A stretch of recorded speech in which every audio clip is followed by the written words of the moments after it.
Continental. The terrain around Churchill, where we landed July 10th, is less Arctic. That grain elevator was our first real sign of civilization. It holds 5 million bushels of wheat, hauled in from the vast grain fields 500 miles away. The half pine trees around Churchill look strange to an outsider. The winds blow so cold from Hudson Bay that buds can't start on the north side. And they say it costs twice as much for Christmas as they have to have 2 trees.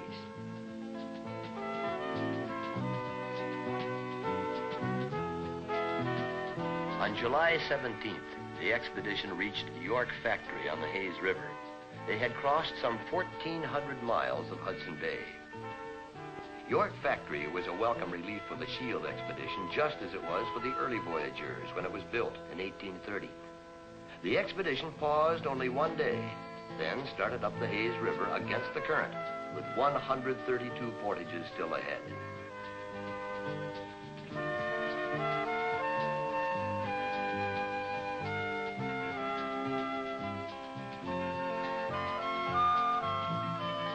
Now, Barry Lane's companion paddler and navigator was a Chippewa Indian at Wilfred Fortin. The 400-mile route from York Factory to Lake Winnipeg includes not only 132 portages, but a rise in elevation of 700 feet. They were still going uphill, south. The expedition found that some portages had to be made over land, where the hazards were deer flies, mosquitoes, and low-hanging branches. It often seemed that even the 160-pound little Eric began to grow heavier and heavier. Other portages had to be made right through the water of the river itself. Here, the problems were different. Rocks, fast current, and sinkholes made every one of these a bone-chilling experience.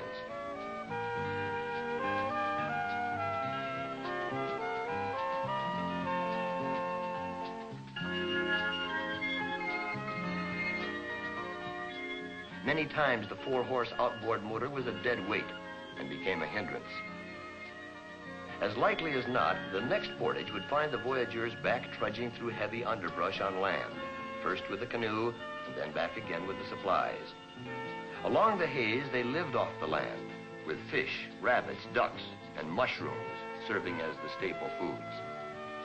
The Hayes and its sister river to the north, the Nelson, are becoming popular modern canoe routes, except that the canoeists generally go downstream north, shooting the rapids, rather than upstream south against the current.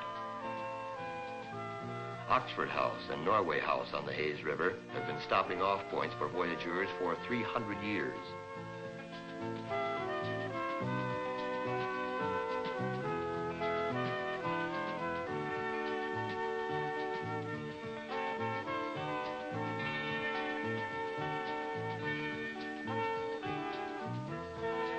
Leaving Lake Winnipeg, a sure sign of advanced civilization is met, the first of many dam and lock systems. This, the St. Andrews at Selkirk, Manitoba.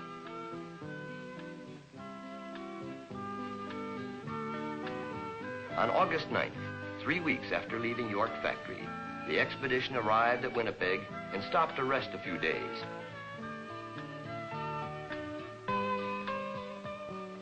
At Lower Fort Garry, little Eric was placed in a position of honor in front of one of its giant predecessors, an old York boat on display. By now, curious crowds were beginning to gather whenever a landing was made.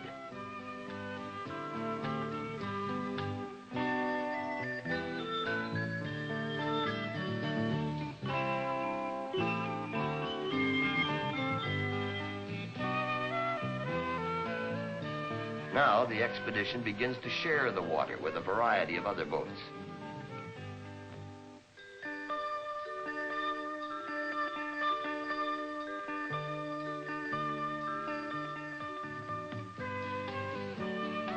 Moving south onto the Red River, the little Eric crossed the border into the United States on August 12th, 77 days after leaving Repulse Bay.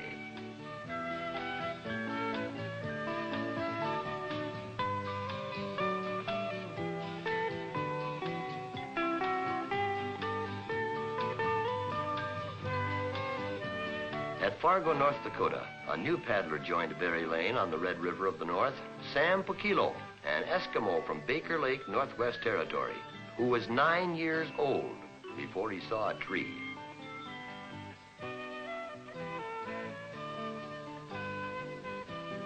The canoeists were now on an ever-narrowing waterway, the Boise to Sioux, that cuts between the wheat fields of the Dakotas and Minnesota, barely more than a shadow of its former self.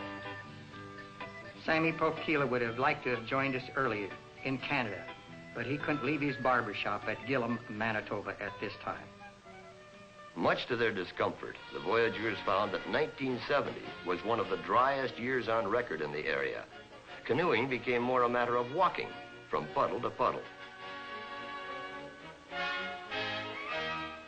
Finally, even that narrow trickle dried up, and Barry and Sam were without water totally.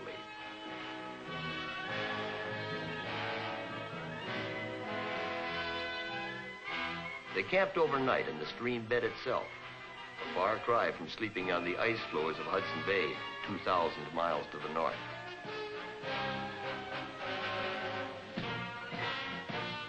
A final walk up the dry riverbed, assisted by a farmer and his sons, brought the voyageurs to Lake Traverse, where they beached the canoe, ending the uphill part of the journey.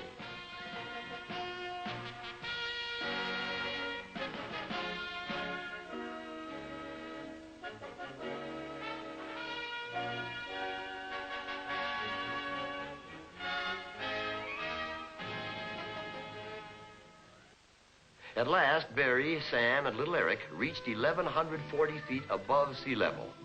The uphill part, less than a mile along the highway, was the one location on the entire trip where water never flows.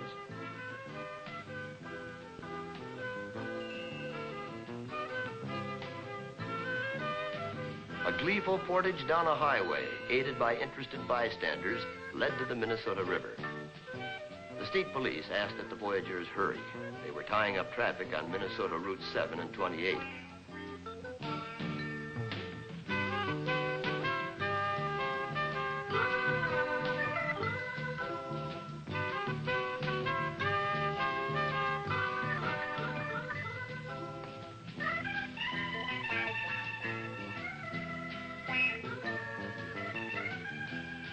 That evening, August 27th, the people of Browns Valley, Minnesota, the town that sits astride the spine of North America, welcomed the expedition. That night was spent in the park with a picnic and all the trimmings.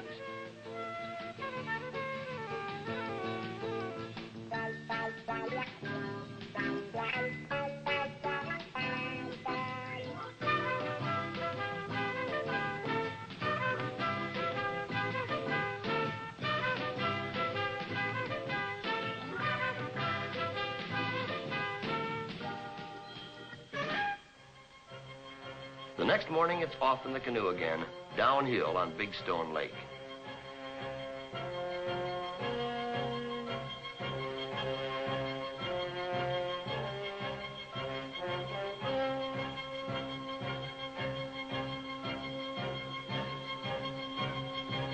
The Minnesota River was now the roadway south, and speed increased as the river widened. One special stop was made at St. Peter, Minnesota, where Barry Lane is a student at Gus Davis Adolphus College.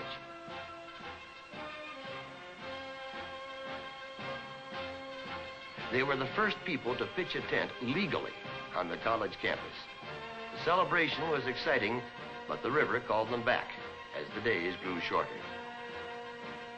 2 days later, Barry Lane and Sam Pokilo rounded the bend of the Minnesota River and joined the Mississippi, the broad avenue of water leading south.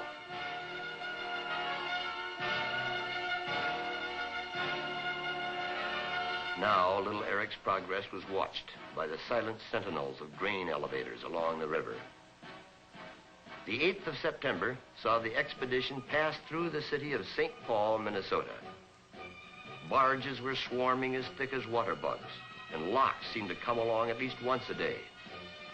As the days of September rolled by, so did the river towns of Dubuque, Keokuk, Quincy, and Mark Twain's Hannibal, until another landmark was reached, St. Louis, Missouri.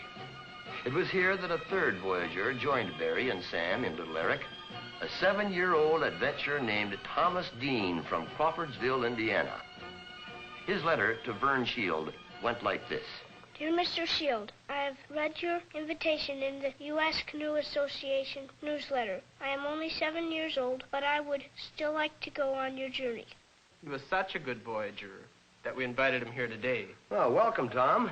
Thank you. It's fun to be back with Mr. Schield, Barry, and little Eric. Tell me, how was the weather on your part of the trip? Sort of stormy, and I didn't bring any rain gear either. Why don't you show them how Barry suited you for the trip? Okay. Of course, Tom had on a life jacket for safety purposes. Good idea. Then when it started to rain, Sample Kilo and I took a garbage bag, made a slit in the top, and pulled it down over Tom's head. Oh, you make a good-looking garbage can, Tom. Then we topped it all off with an overgrown hat that we pulled down over his eyes. You were a proud voyager, Tom, but a dry one, too, I'll bet. I sure was. Not only that, Tom was a pretty good voyager, too. It was quite a trip that we had from St. Louis down to Cairo. The Mississippi was high for that time of year. It was flooding, full of debris, logs. Tom wasn't too crazy about leaving us when we got to Cairo, either.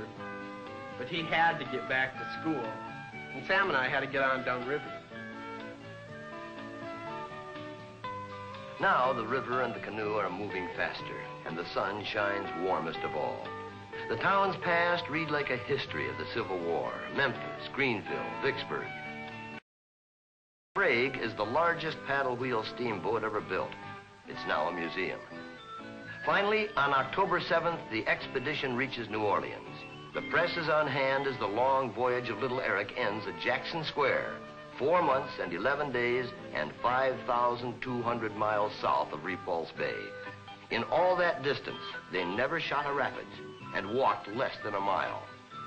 Well, that's quite a story, Mr. Schield. Barry, would you do it again? Well, I don't know. It isn't what you'd call an easy trip. In fact, we were pretty lucky, especially in the Arctic. There were several times on Hudson Bay when trapped in 8-foot waves when I wasn't really very sure if we'd ever get back. Then there were other times when ingenuity won out, like the time our tiller broke when we carved one out of a tree branch.